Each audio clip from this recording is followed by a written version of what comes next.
এই যে আপনার মেয়েকে দেখুন বন্ধুরা, বিয়ে দিলে এই ভিডিওটা আপনি দেখলে কত বুঝতে নিবেন? পারবেন আসলে একটা টোকাই 40 ফ্যামিলি লাখ থেকে বেড়ে ওঠা জামাইরে কি দিবেন? এই আমার মা এবং মেয়ে।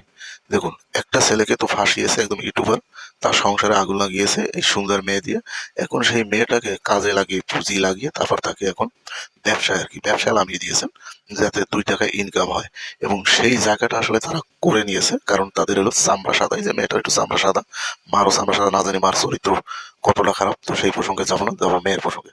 এরকম একটা ফুটিনাটির মতো একটা মাইয়া, হ্যাঁ, ওরকম একটা ফ্যামিলিকে মানে একটা সংসার ভেঙে দিল। এখন তারা বলে কিনা যে এরকম একটা মেয়ে বিয়ে দিতে গেলে নাকি 40 লাখ টাকা কাবিন। আসলে 40 লাখ টাকার কাবিন দেবে আসলে, তোমার এরকম গাঁজা করে রাস্তা টোকায় এই সমস্ত যদি থাকে কোনো ছেলেটার, তারা হয়তো এরকম কাজ করতে পারে। কোনো ভদ্র ফ্যামিলি, সামাজিক ফ্যামিলি এরকম তো মেয়ের বিয়ের কথা তো দূরের কথা, এরকম মেয়ে তো বিয়ের কথাই ভাববে না।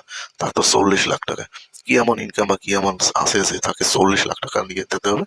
এই তো সেদিনই তো ভাত জড়িয়ে খাইতে কষ্ট হইতো। ওই ছেলেটার সাথে জোটানের পরে, একটু ফেসবুক লাইভে আসার পরে, ওই ছেলেটাকে কলে কৌশলে ফাঁসিয়ে দেওয়ার পরে আজকে এখন সে মিডিয়ার সামনে বড় একজন সেলিব্রিটি হিসেবে দাবি করে, এবং তার মেয়েকে বিয়ে দিতে গেলে 40 লাখ টাকা কাবিন লাগবে।